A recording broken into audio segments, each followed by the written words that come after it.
panelists for the discussion on SuperCloud, we'd like to invite to the stage Vice President of Cloud Solutions Engineering, Oracle, Mr. Ahmed Adly. Round of applause for Mr. Ahmed, please.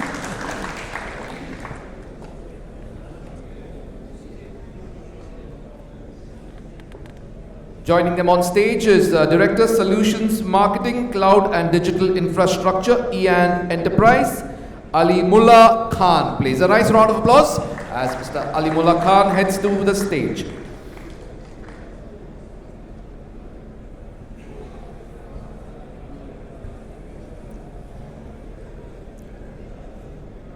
And last but not least on the panel, ladies and gentlemen, from Solutions Team Lead, Tencent Cloud, please welcome Mr. Barham, please. A nice round of applause for Mr. Badr. All right, ladies and gentlemen, let's get this started. All these discussions about cloud, especially super cloud, have me excited. It makes me think about, all those superhero cinematic universes. There's super cloud, mega cloud, ultra cloud, giga cloud. We hope to touch upon some of that today. But let's first begin with our panelists telling us a little bit about what they do. Would you like to start, Ahmed? I have been with Oracle for the last 24 years. I run the team of solution engineering, and our main focus is to work with customers across Middle East and Africa, mainly building for helping them through the journey to cloud adoption. The last few years has been very interesting. The job might look the same, but the nature of what's happening in the market and the technology evolution is changing completely the way the customers are taking this journey to the cloud. And the tools and capabilities that we can help them evaluate when they're transforming their business primarily. I also have the advantage to work with Oracle team here and regionally to build the data center expansion plan for Oracle. So which countries are we opening new regions in this part of the world, with what capacities and what services we will be offering and so on, which we will talk about. My name is Alim Khan. I'm Director of Solution Marketing at EAN Enterprise. So for those of you who don't know EAN Enterprise, EAN Enterprise is the digital solutions arm of EAN. So basically we provide digital solutions around cloud and digital infrastructure, data and AI, IoT and CX. Badr? Thank you. So hi everyone, my name is Badr from Tencent Cloud. Maybe majority of you here did not hear that Tencent Cloud is in UAE. We are here since long, but our major focus is different from the other hyperscalers, from the data center itself. So we have as well a lot of things which we will discuss today together. So thank you. Excellent. Let's start with the first question. Gentlemen, how are requirements of cloud consumption patterns evolving? What have you observed? Alim, you want to take that? Yeah, sure thing. So as we all know, cloud computing has seen exponential growth in the UAE market ever since pandemic, and even post-pandemic it's continuing to grow. Again, there's a lot of things happening in the cloud computing market. It's very dynamic and a lot of trends which are taking the change in terms of how consumption is changing. From my side, I think I would like to highlight three key trends. So the first one is the shift from using one cloud to a multi-cloud cloud or a hybrid cloud, which we talk about in the market. As you all know, when we started cloud, it was very clear that cloud was not a one fit for all solution. Same way, every cloud which you take might not be the right fit for your workload. And as cloud is becoming more pervasive, organizations are beginning to realize that based on the workload requirements, whether it be scalability, security, availability, or all those kinds of things, it's always a good option to go for multiple clouds, and this trend is continuing to grow. The second one I would call out is the emergence of the intelligence era. As we all have been reading every day and we come across the innovations that's created by AI, whether it be Gen AI, language models, or any other use cases from AI like robotics and so what's happening to cloud computing in this is it's creating a huge disruption in terms of how cloud compute behaves and how customers will be consuming this moving forward. So definitely this is a trend to watch as we go forward. The third one, which is more in its nascent stage but is beginning to come up as one of the big trends, is a demand for real-time data processing and analytics. And this again is being dictated by many industries, like for example, in e-commerce, there is this need to do recommendations on the go. In healthcare, if you're doing kind of health records on one side, then there is IoT devices pushing you data to process. So there is this kind of trend which will also, it will go towards multi-cloud, but will also increase the way organizations look at processing itself and how they store data. Excellent. Ahmed, you want to add to that? I think I touched on the part related to the multi-cloud. If I can double click on this one. Sometimes we are so taken by the hype around cloud and of course the uptake in the market and the progress. But we all need to look into numbers, and fact of reality, more than 70% of the enterprise workload did not move to cloud yet. And this has a very, very valid reasons.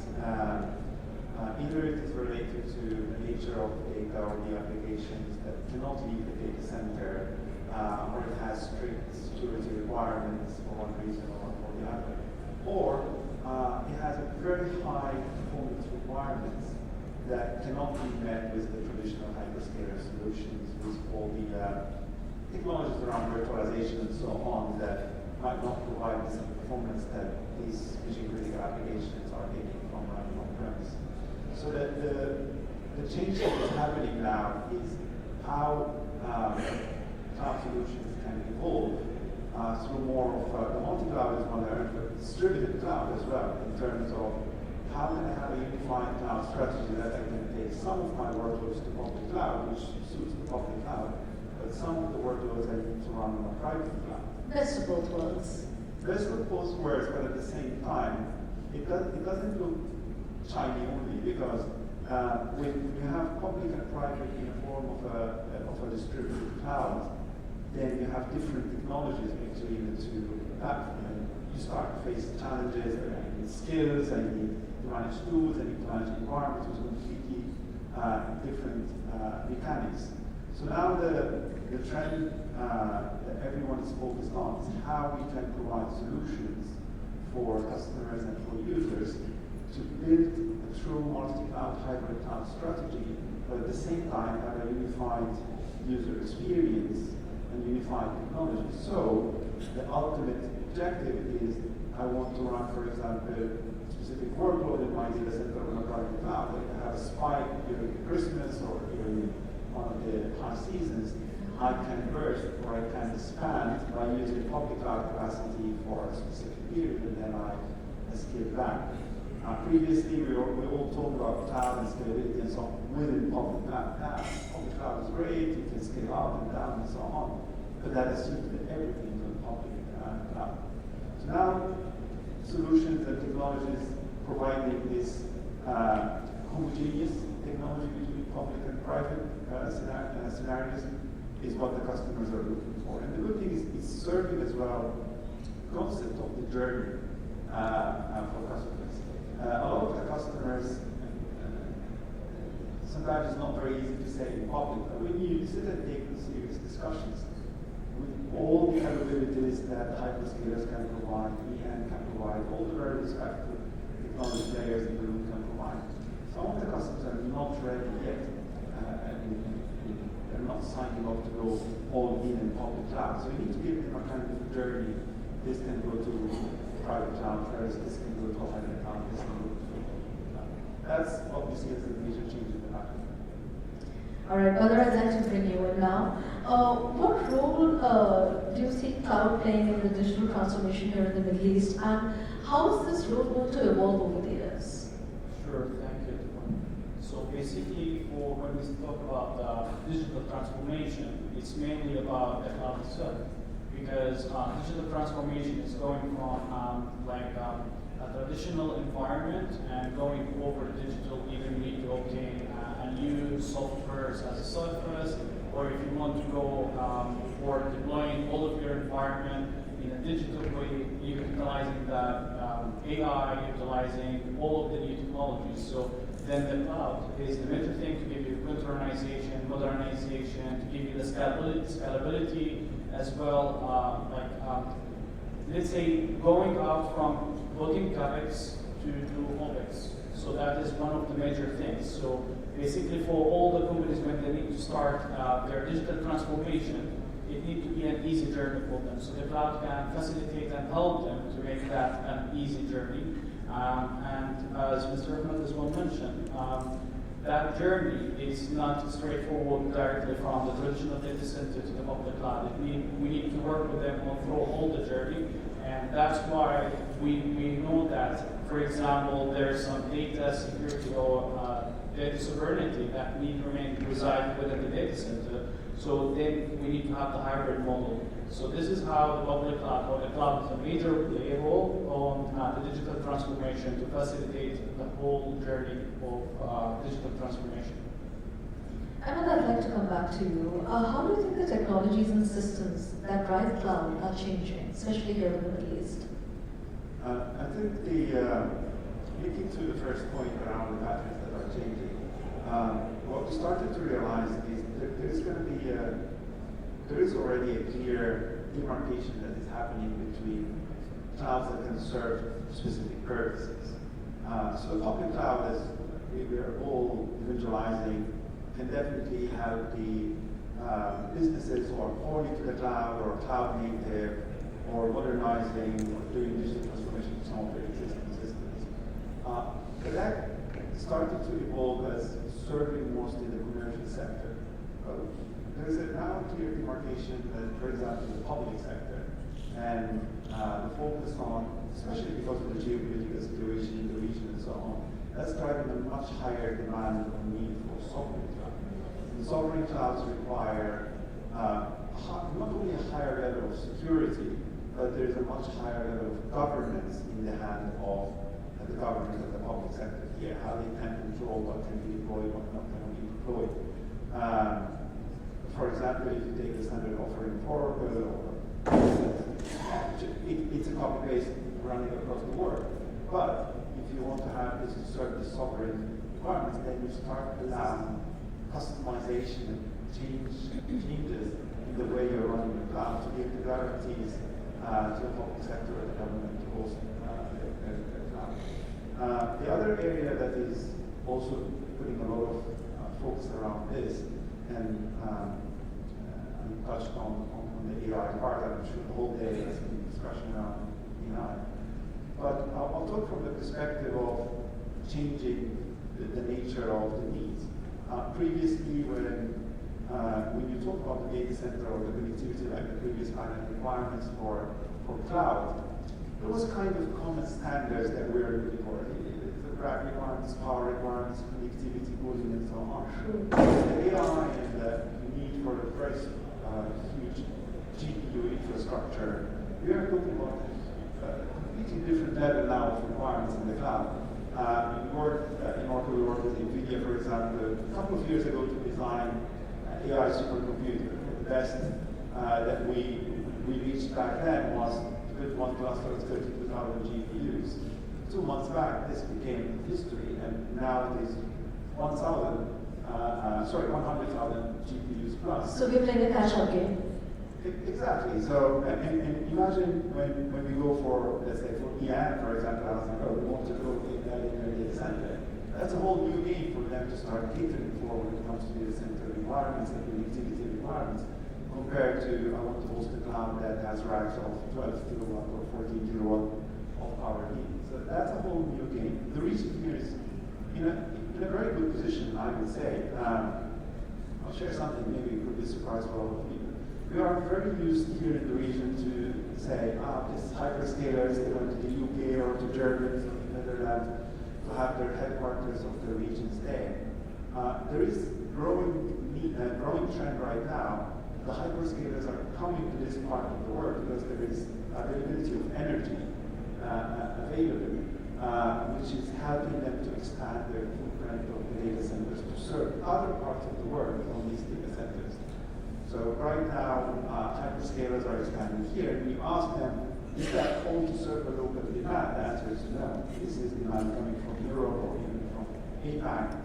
But because our plans is that we might need to go up to 100 megawatt, 200 megawatt of our needs, we believe that UAE or Saudi could be the right place for us to put this competition. So that's completely different from what we have seen 5 years back. Wow. Okay, now coming to the big distinction between cloud and super cloud. What is super cloud, Alim? Does it wear a red cape like Superman? Super cloud itself is a new concept. That's a caveat we should add in.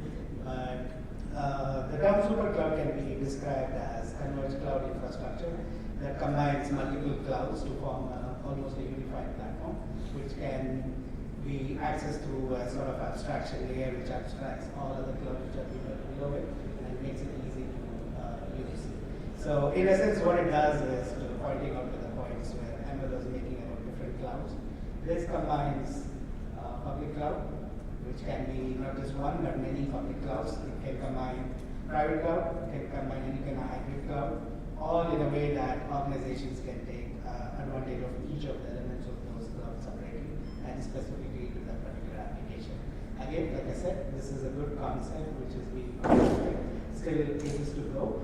But how it differs from other clouds is this can almost be seen as the next step up of multi-cloud or distributed cloud in a way that there are some things which could not be covered with this is a common user experience, common set of services which could be across the cloud.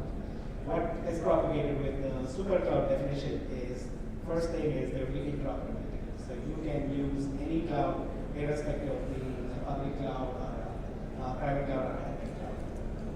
The second being cross-cloud application portability and placement. So you can place applications anywhere. You can have disaster recovery from one cloud to the other without changing any kind of application. So everything is abstracted out of that. Okay. And the third one is it also advocates for centralized data, so that data can be in one place and whatever clouds you're accessing, processing can happen and be stored in one place, which is a big plus for data sovereignty and those kind of things, which are very important in this market. So all in all, I think there are a few good things which go with it, but still miles to go in terms of having that. There are some hyperscalers which have taken some steps to provide these kind of features, but like I said, there's still a long way to go. It needs a lot of ecosystem of different players to benefit from the whole. Ahmed, you want to add to that? What is your vision of super cloud? It's not still up to the panel, right? Yes. So, I'll talk a little bit about food to prepare everyone for the launch. For me, super cloud is a bit like if you're thinking to go to one of the nice hotels where they have an international cuisine. You open the menu, they can serve you Italian food, French food, Chinese food. I think if we do a quick survey, we're not expecting that the quality of each of these is going to be as good as if you go to a specialized Italian restaurant, for example. The chef there is very highly specialized in this type of probably give you the best service, the best taste that you can get. This is the challenge about super cloud.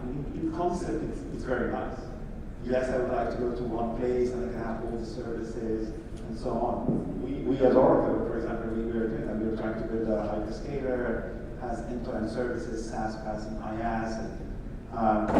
But are we expecting to be the best in everything? To be honest, no. So what we're trying to do now is trying to change the concept. Previously, all the hyperscalers are like building gardens with very high walls.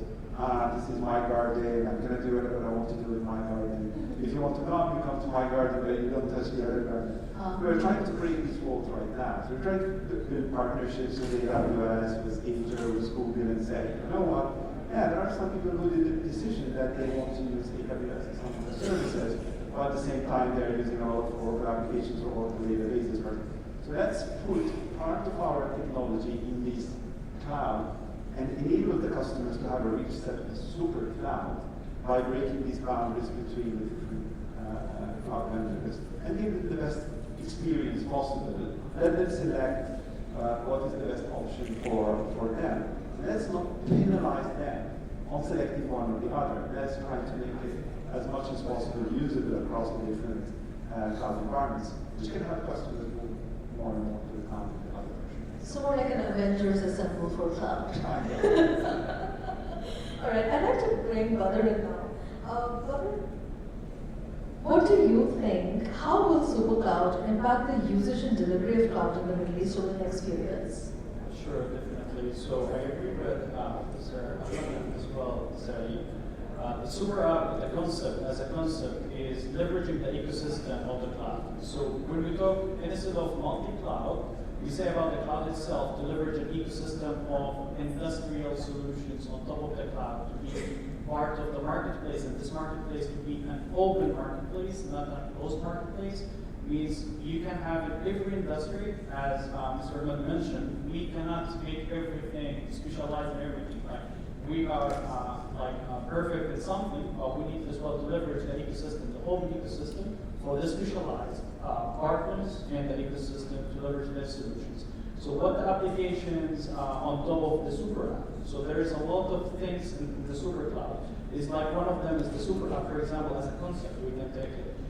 The definition of super app, it has some misleading information, for example, and the market from person to person. The super app means is you have a unified app, which you have a lot of monthly active users. Below that app, you will have a lot of mini apps, which is not the hyperlinks moving outside of your application. It's the traffic remains within your applications.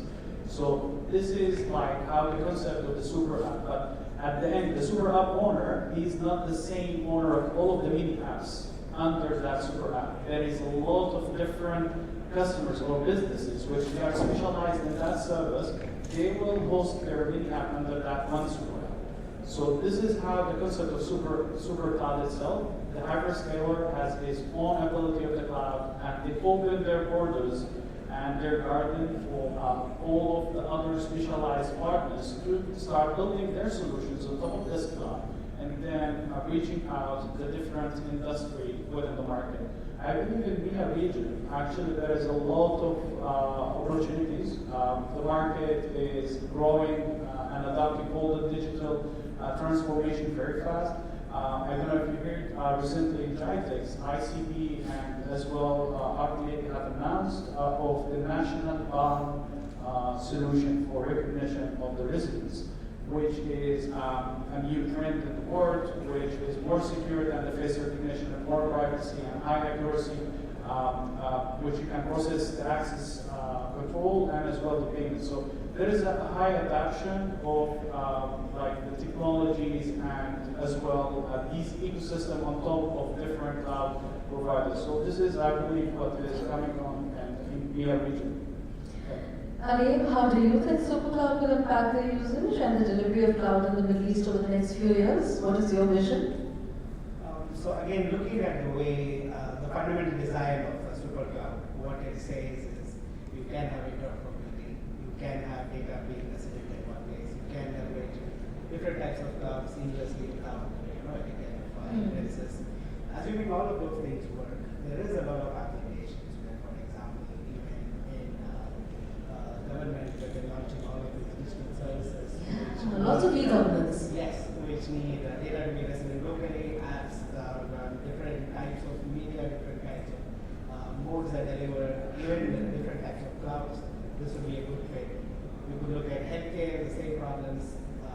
You look at edge computing, you can help there, and even retail. All of these industry segments can leverage this type of solution, provided it comes to fruition in the way the concept is advocated. Because also from way how it would work from a compliance perspective, it makes it easier because data sovereignty is a technology, and security can be reinforced more effectively with this type of framework exists.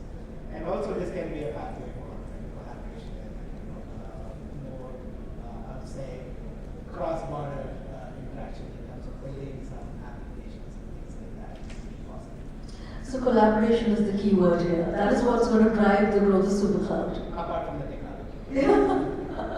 Perfect, gentlemen. Now it's time for concluding remarks. Mother, you want to take this? let's start with. Sure, definitely. As a conclusion, the market as like evolution is very fast, or really fast, adopting all the new technologies. So starting from the super cloud concept, going all the way for the digital transformation. This whole journey is like on high demand in the market. And this is why, as well, as Ahmed mentioned, all the hyperscalers start moving as well to the region to open their data centers and serving their solutions and products to the whole world. Is not only for, like for example, for UAE itself, just as well to serving all the neighboring countries as well as much as we can. So that is from my side. Alim? Yeah, looking at all the trends and things that's happening in the UAE, especially the support from the government in terms of pushing public collaboration, the projects and things like that, and also we're hearing things about how AI can be applied in every aspect of technology, as well as the things we do at work, and also the things we hear from customers in terms of how they want to adapt these kind of technologies. I'm pretty excited about this, and I think there is a lot to come in this market. There's a lot to come. All right, Ahmed, what would you like to say? I think if I can summarize, if you are running, if you're in the room and you're running an IT department, CIO, CTO, the suggestion is you cannot drive blindly. You cannot drive and just be on this, we take right, we take left, by coincidence. Every CIO needs to have a kind of planned roadmap or planned journey. It might not be a journey to reach complete data center exit and shut down all the IT and move everything to the cloud. We talked about that this is probably not going to be the ultimate destination for everyone. But at least there's a roadmap of how can it evolve into cloud adoption over the course of the short term, medium term, and long term. And there's a lot of players in the market who can help you with this, I would say, journey. I hate to use the word strategy, sometimes it's very high level and very vague. But with the roadmap, you're going to do this in the coming 6 months, the coming year, and so on. The second part for CIOs and CTOs, I think it's a bit overseen point is we focus a lot on the technology, which is important, but we need to focus on the people as well. People are against what we don't know. Yes, they can attend vendors and technology providers talking about a lot of hives and technology solutions, but if they are not fully informed and trained and equipped with the right information on how to do this journey, they will resist. I was working on one of the projects very lately, and a very senior person was asking me, why this project is in trouble. We have assigned CEOs. Yes, 100%, everything written. But the CEO has a large team who needs to be comfortable that this project is helping them and helping the organization to buy into the technology. It's not just because the CEO or the CTO simply do it, then you guarantee the success. And the last point, not for the CIOs and CTOs, but more for the technology providers like us here, we need to shift our mindset more and more into being open and work on heterogeneous environments. There's a lot of great solutions in the market coming up from the UAE and from the Middle East. It needs to be available, certified, different platforms, different technologies, to give the empowerment for the users to select and decide on how and when and where they want to deploy this. So this openness is going to be the key word for the market in the coming years. Openness and collaboration, and of course technology. That wraps up this discussion beautifully. Gentlemen, Robert, do we have time for? No, we do not. Okay. So now it's time for lunch. I'm being told, and I'm sure you must be famished. Let's go out, grab some lunch. A big round of applause for all of our speakers here for this wonderful discussion. Please, if you have any questions, you can meet our speakers outside and network during lunch. Thank you.